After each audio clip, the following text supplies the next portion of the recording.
Actually, I have no idea how to start this episode of the show. We should just start the music. Just, you know.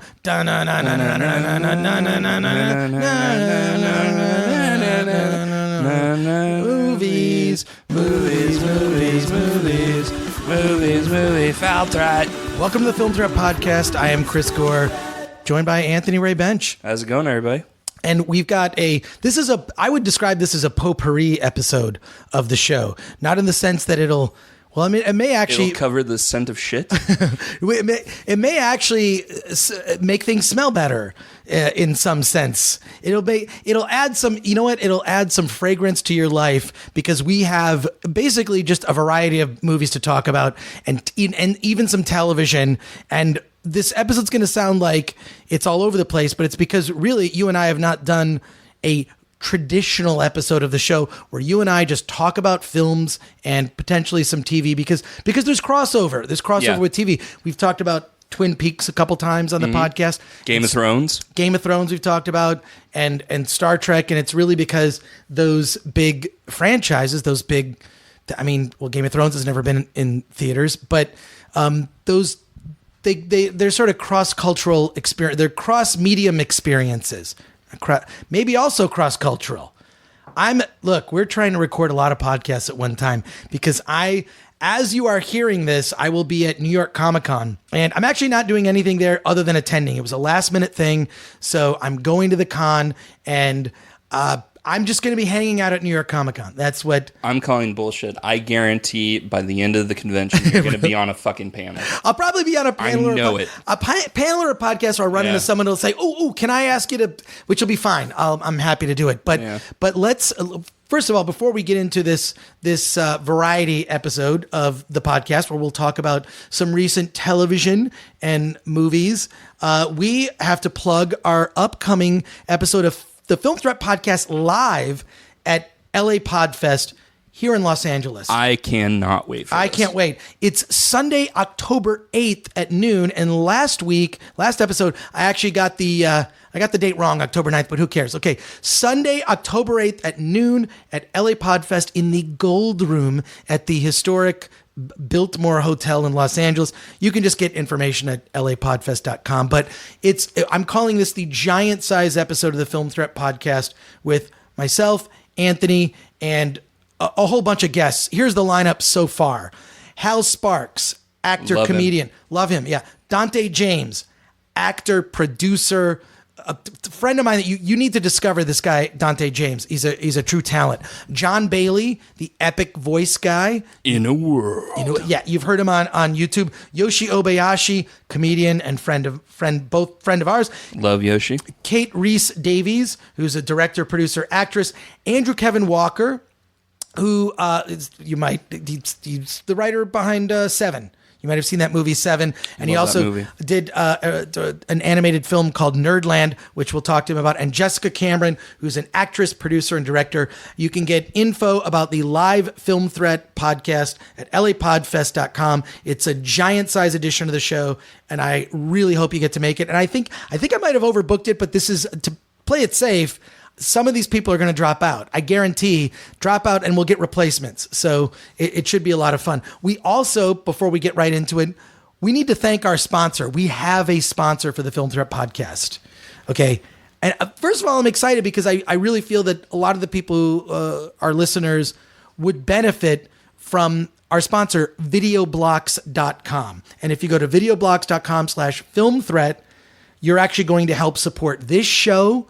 You're going to support the website, and you're going to get a great deal for yourself.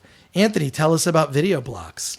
I mean, it's the premier website for stock footage. Not only stock footage, but studio quality stock footage. They're always constantly updating their library, and also this is really, really handy for a podcast producer such as myself.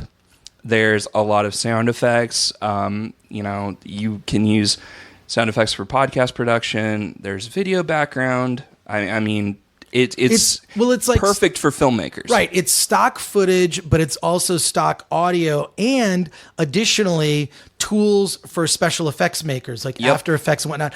It's $149 for a year. That's a steal. It's a steal. You can get a trial, so try it out. Like I do trial subscriptions with a lot of things, right? Oh, I do too. And then I changed my email address and then redo it. Well, don't do that. Don't do that. Don't do that with VideoBlocks. Just go to videoblocks.com/filmthreat. Sign up for the trial. It's worth it. Sign up for a year for $149. It's a deal, and you'll have access to an entire library of stock footage to use in your film and audio productions and your YouTube videos and all of that. And we really thank the folks at VideoBlocks for helping us out. Spell it out, Chris. It's videoblocks.com/filmthreat. Okay. So is that in the copy? Does it say to spell it out? It does. All right. Okay. Well, all right. We're going to do that every episode now. You guys are going to be sick of it, but that's okay. All right. So let's get right into it because we have a huge list of things to go through. Yes. Where do we start? Because we haven't done a podcast like this in a while. Okay. I will tell you exactly where to start. So we got, I wouldn't necessarily call it fan mail, just a really, really nice email from a filmmaker. First of all, I think you're lying. Okay. We never get nice email. It's always someone who's mad at us. Yeah. Or here's the emails I get is, can you change your review of my movie? Or can you delete this Take thing? it down, yeah. And I'm like, no, I'm not going to do that. I'm not going to change anything on the site. So. Well, this time we got a really nice email from filmmaker Jerry J. White III. He was the filmmaker that did, he was the director that did This Is Us, a movie that I really, really enjoyed. We talked about it a couple of podcasts ago.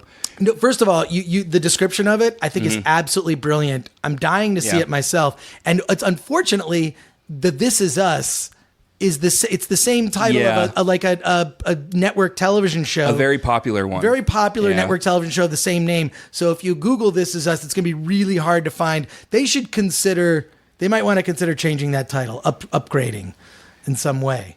Well, I don't know. Is it too late? Wait, it's already out. Yeah. Of course it's too late.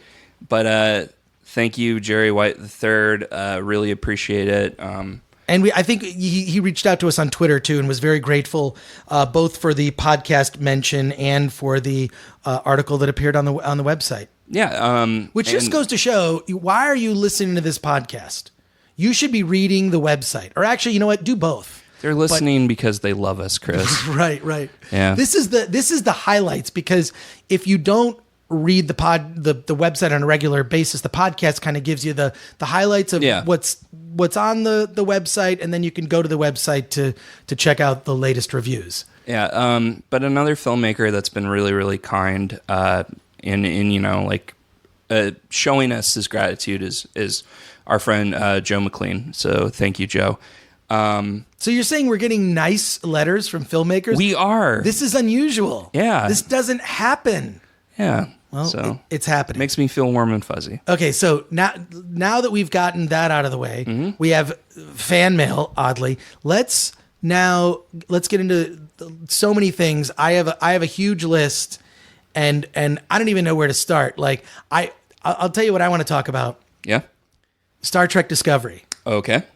Okay, so there are people online that do not like this show. And I'll say, as a longtime Star Trek fan, and I started with the original series, I watched Star Trek The Next Generation. You know, it was sort of, it was rough going at the first season of Next Gen. It wasn't until it got to like third season, end of second season, third season, it got really good. I would say second season is where second season I started getting on board. So I don't think there's look, the thing that Star Trek fans love more than a new Star Trek series is complaining about a new Star Trek series. So, but let's start from the top. I'm going to just spell it out. I love the show. Really? For a number of reasons. One, it's epic. It's the special effects and the look and the design. It's the best looking Star Trek has ever been design wise. The uniforms are taken from where Enterprise ended. And it's obviously sort of leading up to what the original series uniforms will be. Of course, we've seen in J.J. Abrams' Trek, but this Trek looks better than I believe the Abrams Trek in terms of the special effects design and whatnot. The casting, the most diverse cast we've seen in a Star Trek series. In fact, if you look through all the characters, it's about 50-50 men and women. Oh, wow. With a lot of aliens that are on the show, which we don't know what their gender is and who cares in the future. right? But so there's that aspect. You've got female captain, great. We've got the female first officer named Michael, a female who was brought up by Vulcans. Her character has a past that I believe is going to play into things. And then you've got like this, it's not a traditional Star Trek series where, because this would have been the easy thing for them to do. Call it the ship called Enterprise, and there's a crew, and there's the wackety this, and the robot that, and whatever. And they go to a planet, and there's a problem, and they solve the problem. Goodbye. I feel good about things. They're not doing that.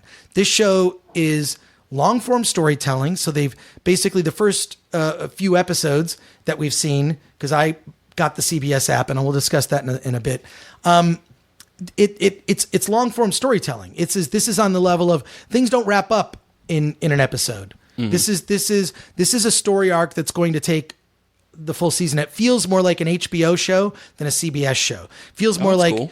HBO or Showtime. I mean, this and the budget behind it, it feels a lot like a Westworld or a Game of Thrones in the sense that it takes itself very seriously. I think previous Star Treks have always had the whackety wah winking there, do, do, do, do, do, do, like a little ending that like makes you're supposed to laugh.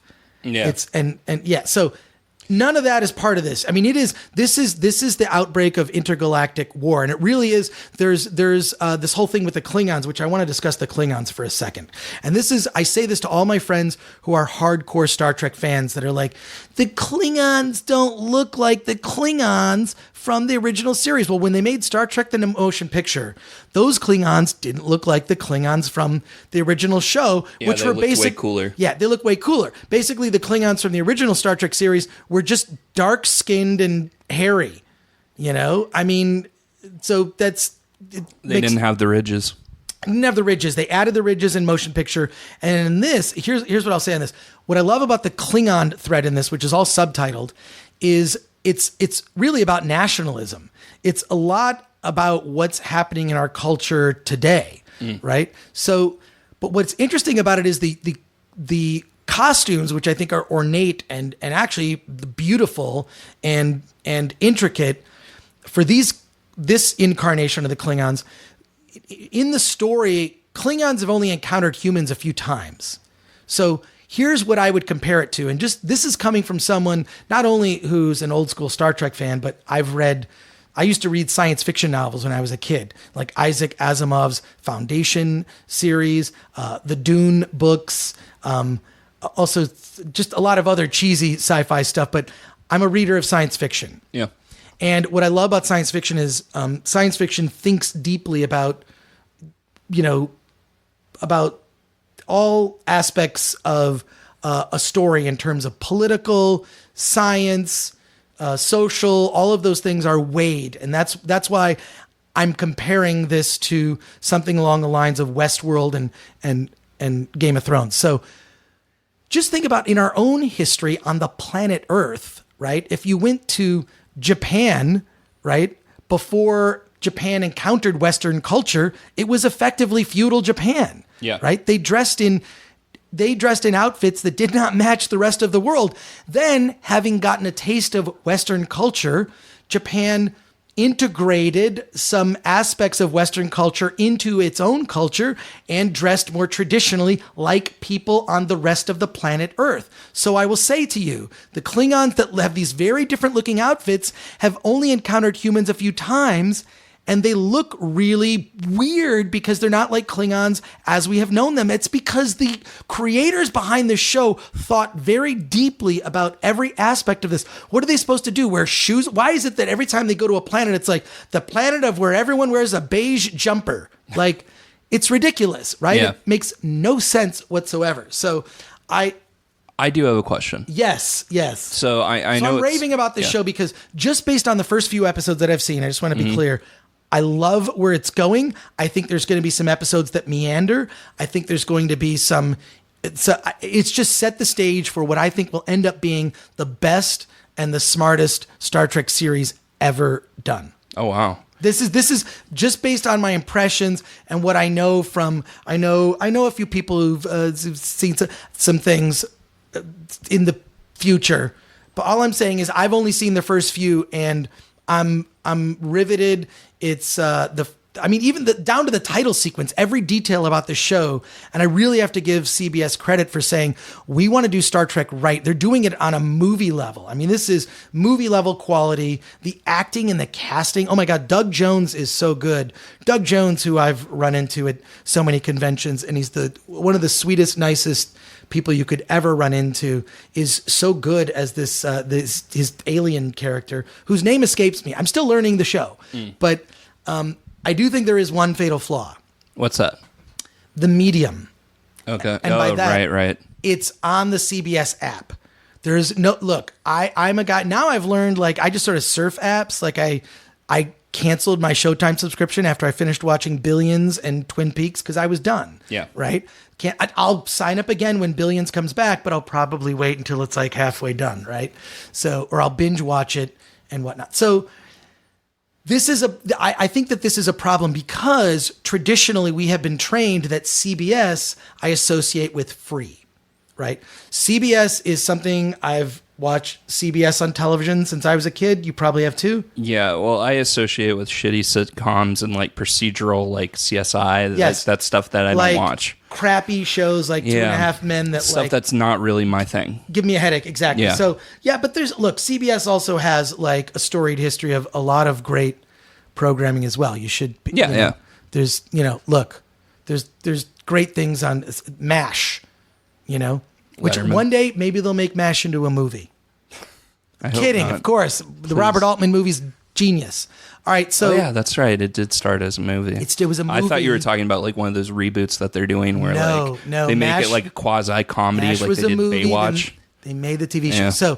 So the thing is, because we've been trained that CBS is free, we're offended now that they're asking us for money. Yeah. So this is why you see this sort of revolt on the internet of people who are not liking the show because of the way it's being rolled out. And I do think that's something of a mistake. What they should have done is that it was the show, Star Trek Discovery, is on CBS with commercials. Yeah. And then on the app, which you can pay for, it's commercial free because you're paying money. Additionally, it's uncensored, meaning they'll swear. Mm-hmm. And do they swear? No, not in the first few episodes, at least that I've seen. I'm saying you could have that. And then also maybe there would be extras, an after show, deleted scenes, like stuff behind, stuff that would basically just give you extra stuff. So I'm going to stop talking about it because I want to revisit it. I do have a question. Yes, sure. So, yes, you can sign into my account. No, that's not what I wanted to know. Okay. So I know it's a prequel, but do you think it's going to be taking place in the Star Trek Prime universe or the J.J. Abrams universe? I don't care. I don't care? care. It's a great story. If it's a great story, it doesn't matter to me. At some point, they'll explain it. At some point, this is the thing that people are upset about. At some point, those Klingons, by the end of the show, will be dressed like the Klingons as we know them, right? By the end of Star Trek Discovery, 5, 6, 7, 8 years from now, they'll be dressed in gold and red and blue, right? Like you're going to see this is the evolution. This is the prequel. They're setting the stage, I think. And Michelle Yeoh, who I'm a huge fan of. I mean, I love her. But I just want to know if they're setting the stage for the original series or the J.J. Abrams movies.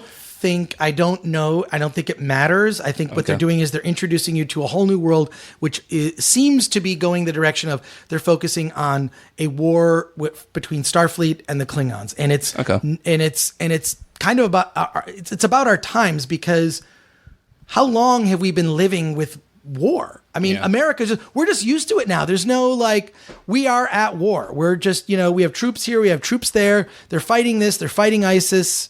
We're fighting global climate change. It's just always happening. Yeah. So I feel that all of the Star Trek series have been some reflection of their time. Mm-hmm. And I think when you look back at the original series, I mean, the vision for it was so groundbreaking, and just as groundbreaking as the original series was in the 60s, this series, I believe, is as groundbreaking to today, because it's going to be dealing with issues of today: racism, nationalism. How do we get along with other cultures, right? Like it's in xenophobia. I mean, xenophobia because they're literally aliens, right? Yeah. So I'm ecstatic about it. But I understand the mixed reaction. The mixed reaction is due to the fact that it doesn't look like I want it to look. It's not the Star Trek that I like, that is happy and it's a good ending. This is not like that. This is I don't want to say it's a darker vision because it's not dark. Let's just say it's more relevant to our current times. Okay, cool. There's my Star Trek Discovery rant. And look, on the Film Threat podcast, you get bonus. It's the TV Threat podcast. But let's transition back to movies because we have quite a few to discuss on this episode. Yep. Anthony. Yes, sir. Take it away. I talked way too much. So all right. So this one's been out for a while, but I caught it at the drive-in, and I want to touch upon it briefly. I was really impressed with Annabelle Creation. It's this great film with a talented cast, a really creepy atmosphere, the doll and everything. It's not like Chucky where the doll's running around and killing people and stuff like that. It's a ghost story. It's basically this little girl gets killed, and these parents are dealing with it. They summon this demon into a doll. They think they're summoning their daughter into the doll. And it's just... It doesn't rely on jump scares, which I am so sick of horror movies, doing the thing. That was a big criticism I had with it. This is very much just a tense movie. Like there's this really cool scene where a little girl sneaks into the dead daughter's room, and she finds the doll and she puts the doll in the closet. She walks away and the closet door opens. So she goes back, she shuts the closet door, she walks away, and the closet door just opens again. It's like practical stuff, and it's just really, really effective. So what you're saying is there was like a PA behind the door, pushing the door open, but it still scared you. It didn't scare me. It's just creepy and unsettling. Right. I wouldn't say it was scary. I'm a horror pro. Norman Gidney, who he does a website called Horror Buzz. Yeah, I love Norman. I love horrorbuzz.com, and Norman is actually a contributor to the Film Threat website. He contributes reviews, and then he lets us post his reviews on our site. He posts his reviews on his own site, and we appreciate it. But he gave it a rave review. Yeah. And Norman's like, if you look up his reviews, he pretty much hates but he has really good reasons for disliking the horror. I really do trust his judgment. So to hear that you liked it and he liked it, that one definitely is going to have to go on my Halloween watch list. It's a fantastic addition to the Conjuring film franchise, which I love. I'm a big fan of the first Conjuring movie. I did not see the first Annabelle movie. I just didn't have an interest in it, and I heard it was crap anyways. One gripe I do have is that this movie should have stood on its own. It should have been almost like a reboot and kind of ignored that crappy movie. There is a sequence at the end that does play off the original. So if you haven't seen the original Annabelle, like I haven't, you kind of get lost. I looked it up online. I wasn't, too confused. Also, it clumsily sets up another spinoff movie called The Nun. Wait a second. Yeah. So a horror movie ends and sets up another horror movie? Yeah, a spinoff, not a sequel, a spinoff. When does this ever happen in a horror movie? All the fucking time. Yeah, exactly. That's my point. Definitely check out Annabelle Creation. I liked it slightly better than it, actually. I feel like this could be a new segment called Anthony Sees a Movie 6 months after it comes out. That's a new, on the podcast, that'll be our new thing. Anthony at the drive-in, because that's where I see these movies. Yeah. And then I see movies on flights. I talked about Wilson. I want to see that movie so bad. It's so good. It's so good. Yeah. It's just, it definitely fits into that My Name is Doris, where it's just about... I love those movies. Yeah, My Name is Doris, Napoleon Dynamite, Wilson. It's strange characters in a normal land, if that makes sense. So now we should talk about, I just want to briefly mention that you were supposed to see a movie called Professor Marston and the Wonder Women. Yeah. And had car problems. And I had car problems. Now, did you email the publicist to say, I'm sorry, blah, blah, can I go to the next screening? Because I really want to see that movie. And I don't know, I think it opens in, I don't know, I think it opens this weekend. But what it's about... No, October 13th. That's on. So it's okay. Yeah, coming up. Yes, it depends on when people are listening to this. We have no idea. That's true. Next week is still going to be a little far off from the 13th. But this movie, Professor Marston and the Wonder Women, is about the creation of Wonder Woman and the professor who wrote and created Wonder Woman, but he also created the lie detector, where your sweaty palms, your heartbeat. He invented that, and it's all about the sort of BDSM and fetish relationship he had with two women in his life, his wife, and they had kind of a girlfriend. So it reveals this. Yeah, he was into polygamy. Right, exactly. So and bondage. So what I would say, because if you look at the old Wonder Woman comics, which you should just pick up some reprints, it's all like someone gets tied up, and you have to tell me the truth. That was one of Wonder Woman's weaknesses. If you bound her, like, is that the correct bound? Yeah, like tied her up. How would I know? I don't know. if you tied her up, if you tied her up, tied her hands, she would be weak. She would be vulnerable. Right. That I'm not making that up. That's I don't know that the DC movie universe version of they should probably ignore that. They should, that would get weird. But I'm really excited to see this film. I was hoping you'd seen it, but she was also the secretary of the Justice League, so they should probably take that out too. Oh, that's awful.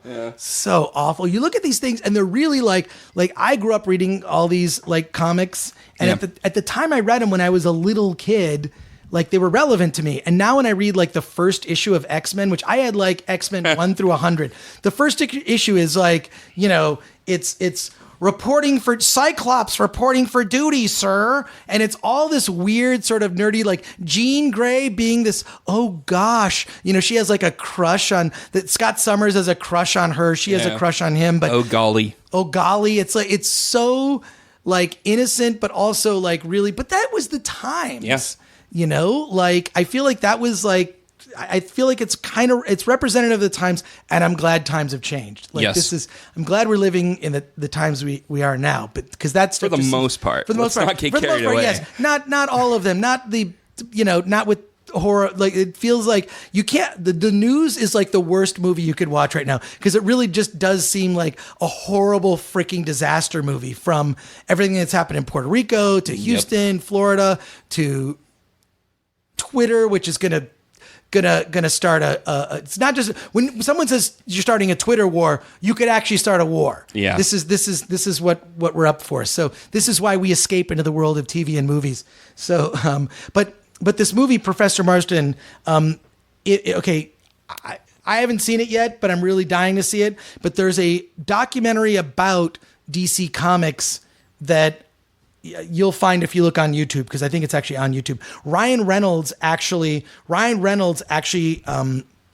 narrates this documentary about DC Comics, and it's amazing. They use like archival footage and interviews with creators from the present day, along with footage of creators from the past, and it talks about the beginnings of DC Comics and just how DC and also Marvel is kind of in there as well. But Ryan Reynolds, I think it was like, they released this as like an extra on one of the DVDs I reviewed years ago, but this documentary really stuck with me. It's called Secret Origin: The Story of DC Comics. Okay, this is a great documentary because it came out in 2010. It's a serious documentary about the evolution of DC Comics, but what I love about it is it goes into detail about Professor Marston and his relationship with these two women.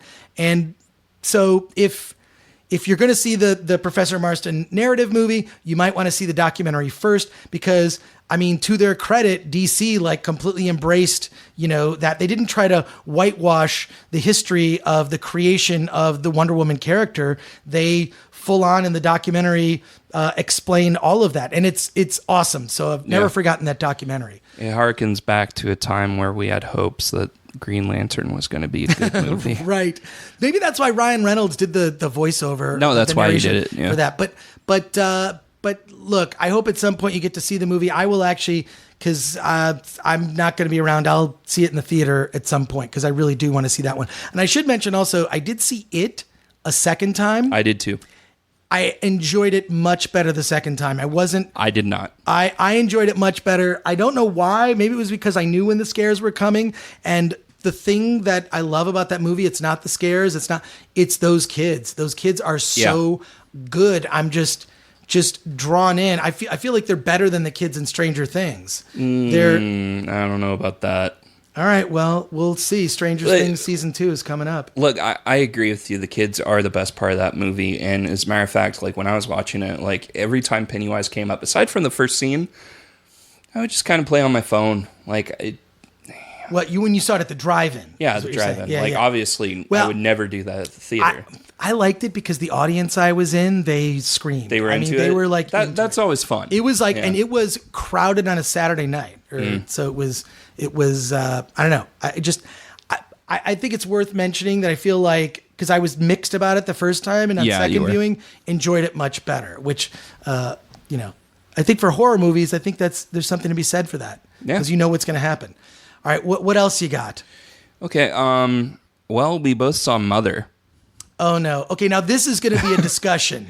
Yeah. You start, because you're the one that kind of explained to me what, it's like, God, I don't want to get too in-depth with it. Okay. It doesn't matter. First of all, no one saw the movie. Yeah, and it's been out for weeks. The spoilers are all on the internet. When you saw it, or after we had a discussion, you said it's a religious allegory. Yes, very much so. I didn't notice that because I'm just not a particularly religious person. So it got spoiled. At least for not me. Traditional. Yeah.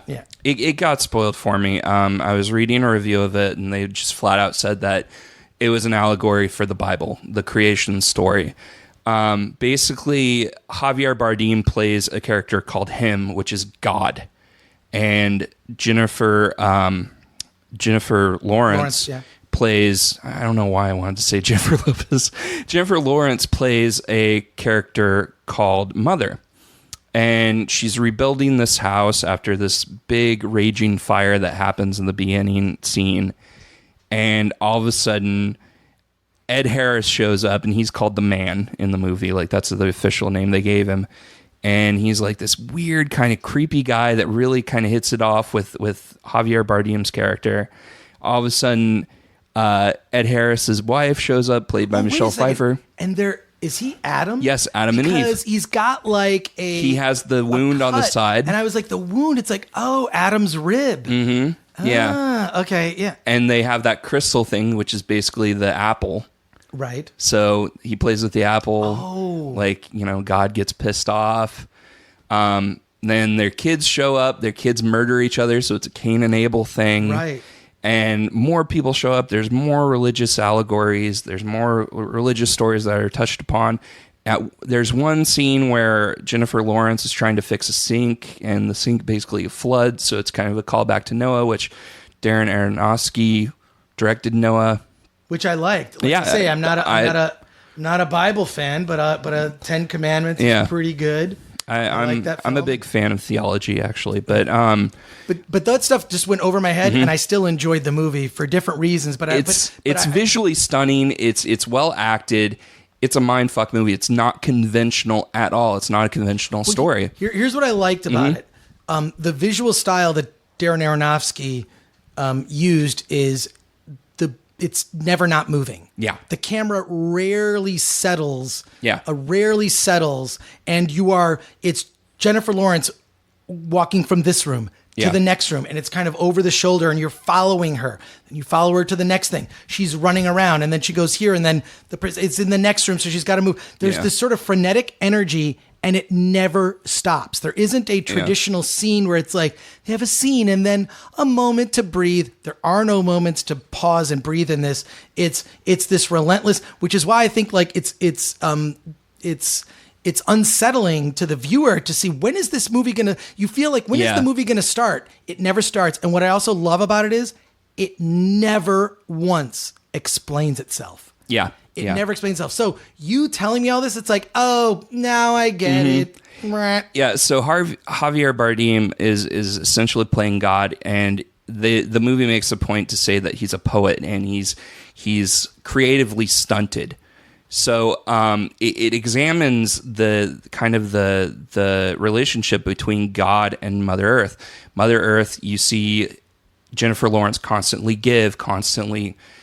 try to be a gracious host to these people that are constantly taking advantage of us, which is what humans do. We're constantly mining. We're constantly hurting the earth. We're constantly putting, horrible gases in the air, that sort of stuff. And at a certain point, Javier Bardem kind of almost sides with the humans, like almost craves their praise and craves their adoration so much that he basically ignores Jennifer Lawrence. Right. And there's this really interesting, like, fucked up scene where Jennifer Lawrence becomes pregnant and she has a baby, and it's obviously like, a metaphor for Jesus, and Javier Bardem is telling her, like, give me the baby, and Jennifer Lawrence is holding on to it, saying, no, I'm not going to give it to you. So Javier Bardem, like, waits until she falls asleep, and Jennifer Lawrence wakes up, and it's this incredible, like, almost the only thing I can compare it to is Jacob's Ladder. She wakes up and she sees the baby's gone. She stands up. Javier Bardem has her back to her. And all of a sudden you see this crowd of people that are just filling up the house, throwing the baby in the air. And then the next, like, it cuts to the baby on an, like, you hear, like, the baby's, like, neck snap. And then the baby's on an altar. The humans are, like, eating the baby. Yeah, so it's talking about, like, the crucifixion and the sacrifice of God, or of Jesus Christ and everything like that. And it's just a terrifying, like, it reminded me of the lizard woman scene in Jacob's Ladder, where it's just like, what the fuck is happening? I mean, what's weird is that you're watching this and you're going, like, is this sort of a dark suspense thriller? Mm-hmm. Is it a horror film? Yeah. I mean, the trailer makes it look like Rosemary's Baby. It's not like Rosemary's Baby at all. It's not. That's not what this film is. I agree. It's, as you point out, it's like, this is the story of the Bible. It's just that because that was never hammered into me, because as a little kid, I remember only going to church at Christmas, which was like, all right, I'll do this boring shit because I get to open presents later. Yeah. But I went to catechism for like a minute because I quit because it conflicted with Lost in Space, which was on television. Godzilla movies and everything else that I was into. I was not into God and religion so much. Living a good life, the 10 Commandments, I got those. I'm like, these are really good.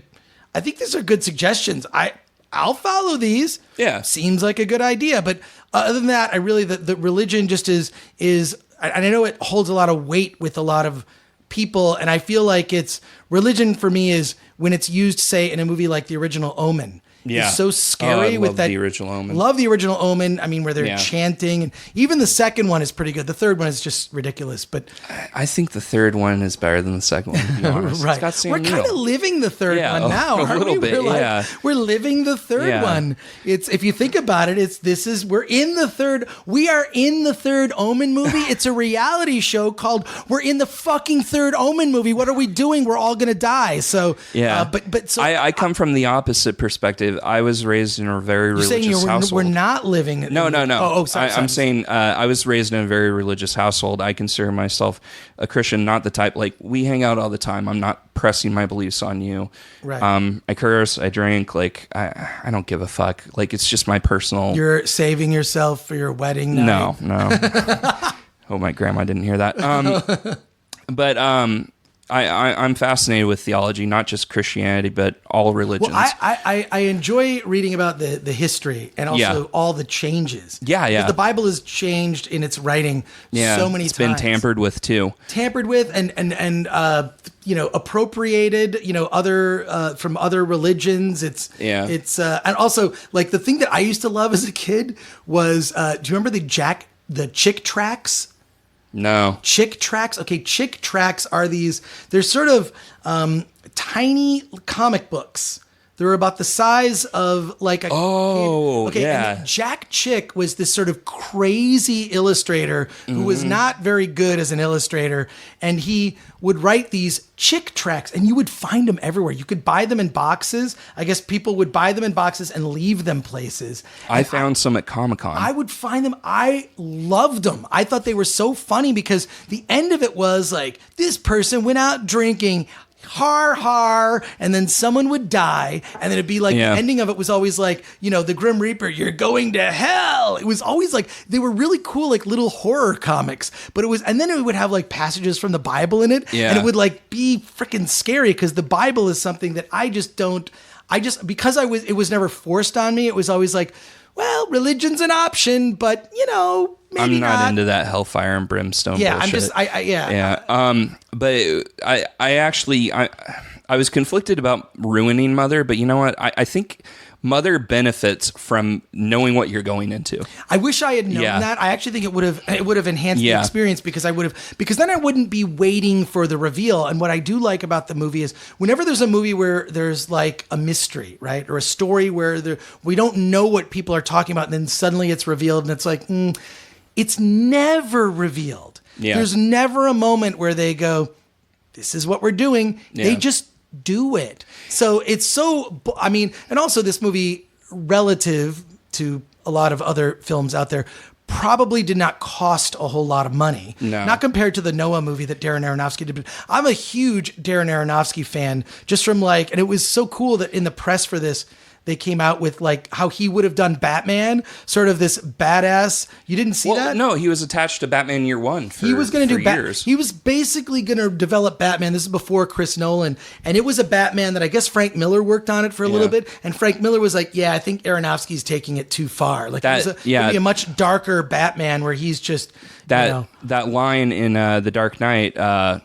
I'm not wearing hockey pads. Yeah. That's actually a reference to Year One. Yeah. Right. Yeah. But he was going to have like Batman as like this poor, like not a millionaire. Right. Or not a billionaire, like fighting crime and like kind of a makeshift Batman. That would be, I don't know. I would like to see that. I think it would have been cool. Different, just like when you read comics and they change the writing and illustrator team and the tone changes and the look changes and it's almost like this is what comic books do a lot is they reboot themselves. I mean, they reboot with like rebooting total universes. That was Anthony just sat back in the chair and I'm just going to stand up for a bit. But when they do that, I love it because it's an opportunity for some new creative team to add a new layer to the mythos of that character. So put their spin on it. When Kirby and Lee did the first 100 issues of the Fantastic Four, then there were different incarnations of the Fantastic Four. So I don't know. I like when that happens. I like someone being able to add something to it, especially these characters that have decades long of existence. There has to be a refresh to it. So when there are movie reboots, I feel like, what are people complaining about? They do this in comic books all the time. Yeah. It's popular. So, but I just feel Darren Aronofsky is one of those filmmakers like a David Lynch. I'm a big fan of him. Huge. And I didn't care about The Fountain. And I wasn't a big fan of The Black Swan. I love The Fountain, and I got the weirdest. I don't even know how I got it. I got a promo from The Fountain. Maybe it was from the DVD of it. A promo from The Fountain that is a snow globe, and I still have it to this day. Oh, I'll show it to you. That's awesome. Yeah, I'll show you the Fountain snow globe. Yeah, but So I think Aronofsky is just one of those filmmakers that every time out, whether it doesn't matter to me whether he hits a home run or the stupid basis by which we judge movies. I do not like even though we do it on Film Threat, because what we do on filmthreat.com, if you look at a reviewer's review, they choose how they want to rate movies. So everyone chooses their own system, 1 through 10, 1 through 5. Mine's technically 1 out of 9. Yeah, 1 out of never gonna get a 10. But it's the a point is thing. I don't care. It was really Siskel and Ebert, and this is what serious critics at the time that Gene Siskel and Roger Ebert came up with their television show in the 70s. Serious critics hated Siskel and Ebert because they reduced film criticism to thumbs up and thumbs down. Yeah, that's the same argument that Rotten Tomatoes is getting now. Big thumbs up. Yeah. And Rotten Tomatoes is, first of all, I don't care about Rotten Tomatoes. I don't either. Even though Film Threats reviews are included as part of Rotten Tomatoes scores, I don't care about, I don't, I feel That's like, just the coolest side to me. It's not like a point of pride or anything. It's just like, Yeah. Well, but what I'm saying is that I don't like the whole ranking system we have for movies in terms of compare it against what, you know? I feel like I respect other people's personal taste, and I'll find someone whose voice I like. Yeah. You know, not yours, but someone who ouch. You motherfucker. No, but I'm just saying that, like, I identify with certain people's voices, but actually I almost prefer to, like, read people that disagree with my own opinion because I feel that I learned something. Yeah. But what Aronofsky is like one of those guys every time out of the gate, who cares how much a movie makes? I feel like saying a movie made a lot of money isn't a badge of honor. It's not a thing that's like, it made a lot of money, so it's a good movie, but that's a conclusion that a lot of people make. A lot of, say, casual moviegoers say it made money, it must be good. That's not true. Yeah. Mother has got terrible reviews. Yeah, terrible. Terrible reviews. Yeah. And yeah. I can't remember who reviewed it for our site, but they liked it.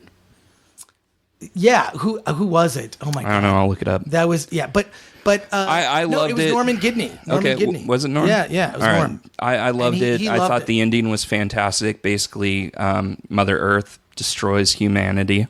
Right. And God has to rebuild, and which, you know, kind of goes with Revelations and the apocalypse. So so maybe this will give us some insight. What is supposed to happen? Like, because that's the one thing that would, like, just as a kid, memories of a kid, the thing that scared me most about the Bible was all that omen, you know, fire and brimstone, like the apocalypse and the rapture and just all that stuff about the end of the world. And I remember seeing a documentary as a kid, I think it was on PBS, about Nostradamus. Oh, yeah. And all the Nostradamus quatrains, right? Mm-hmm. So here I am, like, I think it was junior high or high school, and watching, like, this documentary about Nostradamus, and they would go through his quatrains, right? But it was all from the point of view of France. And he got Hitler's name off by one letter. It was Hister, right? And then there were all these other things, and they said that, like, the one thing that scared me was the man in the blue turban would unite the Middle East against the world. It would be all out nuclear war that would last for decades. And then there would be after that 1,000 years of peace. Yeah, there's a ton of different interpretations of how the world is going to end. Right. Just in Christianity alone, here's how I think it's going to end. I'm going to be dead, and then it's over for me. I'm ending, and then there you go. My chapter will have closed. If it's going to happen, I want it to be a surprise. Oh my God. To be honest, like, I just want to look up and just, like, see either a bomb or an asteroid or something and just say, well, fuck, and then the end. Yeah. Like, yeah. I think it's going to be much more boring than we think. And by that, I mean, the apocalypse is not going to be a single event that it's like, oh, the apocalypse. I believe that it's going to be, when you look at it, especially, like, I'm a big Neil deGrasse Tyson fan. I love that guy. Especially whenever he live tweets movies. He's great because he picks apart the science, but he's also, you can tell he's a nerd. He loves this stuff. He's just awesome. I just got his book, which is about, I can't remember the name of the book, but it's basically astrophysics for people on the go, it's basically science. If you just want to know the basics of science, if you don't want to go into the full depth, you can at least speak with some intelligence about, and if you want to sound smart at parties. Yeah, exactly. That's what I want to do. So I think it's going to be as simple as just the carbon dioxide in the air is going to get worse. There's going to be more global climate change. It's not going to be big and dramatic because here's the problem. Now we're getting into science fiction-y stuff. We don't live long enough to notice change. Change is incremental. I'm talking about on a global scale with this blue marble. Yeah, it's almost microscopically gradual. It's gradual. It's 2 inches of beach. It's gradual. Now, on the scale of millions of years, continents shift and move, and waters rise, And the thing that really scared me, as I read this thing from NASA, that they were saying that what would happen is, in addition to global climate change, which is real, because the Pentagon believes it's real, every scientist in the world believes it's real. It's, and I guess that came out, was it Mobil or Chevron? One of those, the oil companies are like, yeah, it's real, but it's like too late. We have this infrastructure to make money. What are we going to do? Stop making money? And so who knows, there could be a giant class action lawsuit against the, fuel manufacturers. Good luck with that. Yeah. But the thing is this, the change is incremental. So we're talking about in hundreds of years, yes, things will be different. But those people won't have noticed it because they will just be living in the time that they're in, where they're not going to notice that whatever time you're in is what it is for you. Yeah. And maybe 500 years ago, that was different for we do all sorts of dumb things. We buy all sorts of dumb things because we've been told that we have to disinfect or deodorize parts of our body that who cares? Yeah. 100 years ago, they didn't give a shit. Right? Yeah. But here we are buying all these products. I would even argue products. 40 years ago, they didn't give a shit. Yeah, exactly. I would argue if you go to a convention that they don't care now. But, yeah. But what I'm saying is that change is great. But the thing that really made me sad was they said that the amount of CO2 in the air will actually begin to diminish human intelligence so that people will be less smart. I think we're there. Because it's kind of like, have you ever seen the H.G. Wells Time Machine? The one from the 50s with Rod Taylor. I've seen clips of it. Okay, it's a fun science fiction movie. It's well regarded. It's for its time. The effects were great, and I still have an affection for it. But really, is this sort of people are cattle, and you have these characters, the Morlocks, that live underground, and there's sort of a mutant version of humans, and then this sort of beautiful version of humans living in the fields are just cattle, but they're all dumb. The Morlocks are beasts, and the humans are just, they're docile cattle.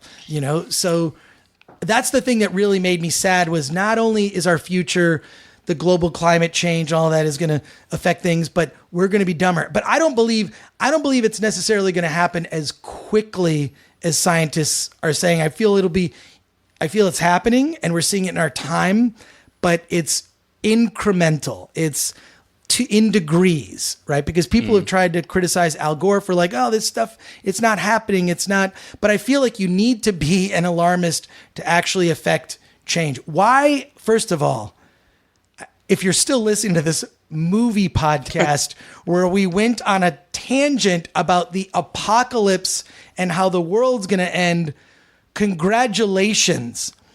Be the first to email me at filmthreatgore@gmail.com. Give me your address, and I'm going to send you a Film Threat t-shirt because you kept how kind of you. Hearing it to the end. Because I feel like we go off on these asides and rants. You go off on the asides and rants. I'm always on point. Right. Well, always. 100%. You come with a list. I have a list of things I want to talk about. Here's my list. It's Star Trek rant, Star Trek Discovery rant. See, the fact that you say rant in your list, I know what I'm going to say. I'm just Star Trek Discovery rant. Darren Aronofsky's Mother. Professor Marston, I have my list. Mm-hmm. And then at the bottom of the list, it says other indies that Anthony has seen. Mm-hmm. So maybe we should end on a positive note, because if you're still listening to this, you survived the apocalypse of this episode. Yeah. I think we have time for a couple of indies. All right. Let's hear it. Okay. So these ones are very similar. They're both musical documentaries. The first one is called Turn It Around, the story of East Bay punk. It's a documentary. Can't talk. It's a documentary about the punk scene in Berkeley and the surrounding areas. It's a great doc, but at a certain point, it basically devolves into a Green Day documentary. Green Day was part of that scene. Yeah. As much as I like Green Day, I think the other aspects of the documentary were way more interesting. I feel like, Green Day had a behind the music on VH1. Green Day has had their own kind of behind the scenes movies and stuff like that. I know the story of Green Day, and I think most of the fans of Green Day know the story of Green Day, and I really wanted to see more of like the smaller bands and more of the scene and who was involved in the scene and who was promoting the shows and everything like that. When most of the focus points to Green Day, it's them defending themselves. After they left Lookout Records, people called them sellouts, and obviously you're not a sellout if you're becoming a successful musician.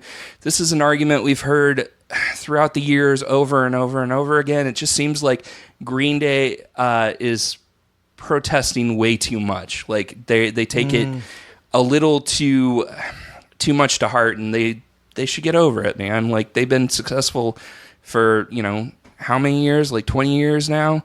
Just get over it. Nobody thinks you're a sellout anymore. I mean, you guys are sellouts, but you weren't sellouts back in the day when you guys are saying you sold out. As a fan of Green Day, I never held it against them that their music found mainstream success. Well, music docs is I mean, that's a genre unto itself. I remember going to, like late night screenings of, there were a couple Who documentaries. Yeah. Kids Are All Right. And Quadrophenia. I love those movies and music docs. And then there were all the punk rock ones where I was like too young to go see some of these bands because I was under 21. But when I was like 16 and had a car, I could go see all of these weird documentaries. It was the only way I could see bands like Oingo Boingo and the Police. Oingo Boingo, yeah. The Police. Yeah. So I loved these music docs that just sort of, were thrown out into the world, and that was a way to experience those bands. So music, I feel like we could do a whole episode just on music docs. Oh, we totally should. So where does this one rank? Like, so the issues I'm saying, where does it rank after I gave this whole rant about how ranking is stupid? Yeah. And I'm just saying that I think that judging a movie based on money is not something I subscribe to, but an opinion is an opinion. So, I mean, it's a very long film. I would say it's too long and it could have been trimmed. But if you're a fan of bands like Operation Ivy, Dead Kennedys, 7 Seconds, Jawbreaker, NoFX, Bad Religion, Rancid, Sam I Am. I love Sam I Am. Fugazi and The Offspring. You'll get rewarded with various band members showing up as talking heads. If you're a punk fan like I am, I mean, I grew up being a little punk rock kid with blue hair. I lived in a podunk mountain town in the Sierra Nevadas. I knew about the Berkeley scene. This was happening when I was a teenager, and it was happening way before I was a teenager. But like when I was a teenager, like Rancid was still part of Gilman Street and stuff like that. Like I wanted to be a part of this, so it really struck a chord with me. I would rank it fairly high up there, but still, it's too long. The folk when it becomes a Green Day centric film, it's hard for me to care because I just don't care about Green Day and them defending themselves about selling out. The other musical doc I watched, it's the weirdest. I would say it's the weirdest concert film I've ever seen. It's called Pearl Jam Let's Play 2, or Let's Play 2. Yeah, 2 like TWO. Let's Play 2? Yeah. So is there a Let's Play 1? No, it's a baseball term, apparently, which gets me to my point. It's like one part concert film and one part like this weird love letter that, lead singer Eddie Vedder made to the Chicago Cubs. Like, it's I'm not a big sports fan, and I'm not a big baseball fan. I go to the Angels games because I live in Anaheim every once in a while, and I have a good time, but I don't follow baseball. But apparently Eddie Vedder, the lead singer of Pearl Jam, is a huge Chicago Cubs fan. He grew up in Chicago. Like, there's footage of him as a kid, like going to the games with his, with his family and stuff like that. And then they'll show like a song that they played at the Wrigley Field. And apparently they're releasing an album that's just them playing at the Wrigley Field in 2016. From what little baseball knowledge I know, apparently the Cubs won the World Series last year after a big slump.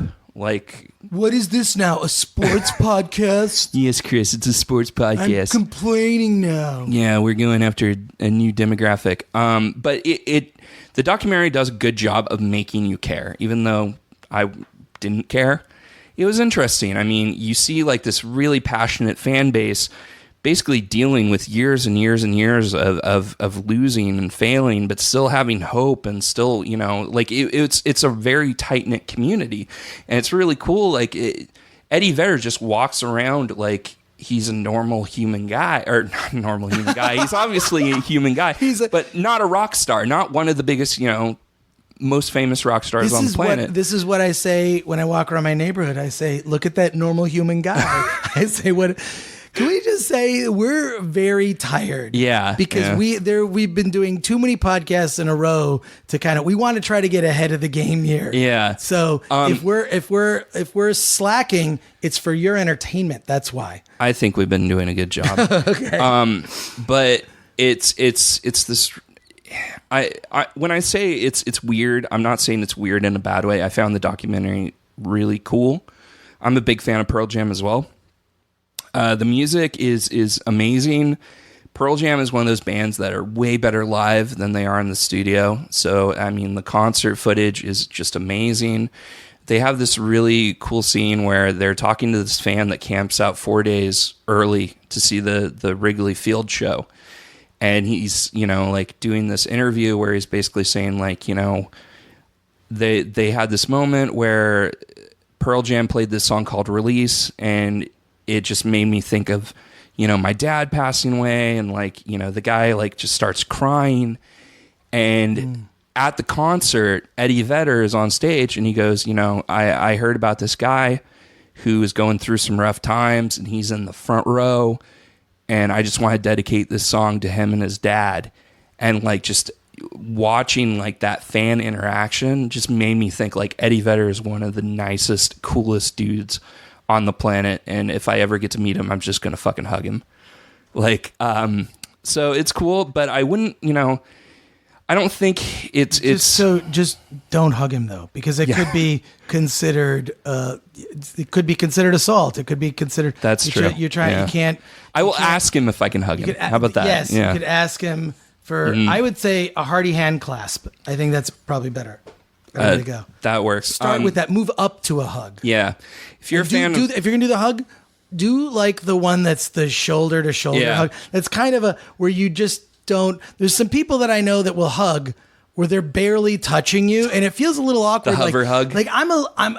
To me, the hug where you come completely in, and especially with females, like I'm a little, not that I'm skittish, but it's like I don't want to feel I don't want to feel anything from so I'm awkward with that. Fair enough. Like I like the hug. And I've even had like female friends of mine comment and say, "Oh, I just get the pat," and then they'll like hug me, and I'm like, I don't want to be. I'm weird about being touched by people that I'm not intimate with. Anyways, it just feels awkward to me. So, but Fair for the enough. guy thing, just do the shoulder to shoulder. Keep it not a lot of touching. Nope. Full on hug. You're gonna do it. Full on hug. All right. If I ever get the opportunity. I warned you. I warned you. Anyways, if you're a fan of Pearl Jam, you'll love it. If you're a fan of baseball, especially the Cubs, you'll also love it. For everybody else, though, you'll probably want to skip it. But you know what? I You know loved what it. people are not gonna love and are not gonna give a good rating to on Rotten Tomatoes? This podcast. Because I on feel Rotten Tomatoes? This podcast. We're going to be on Rotten. We're not on Rotten Tomatoes. Okay. I'm just saying that this episode of the show went off the rails. Well, it always goes off the rails because of me. Yeah. But I'm saying this particular episode went off the rails. We talked about religion. We talked about the apocalypse. We talked about sports. At some Never point, a dull moment. Yes. Well, at some point we have to talk about movies. But I also think we have to wrap it up because we got to wrap it up. This is the show.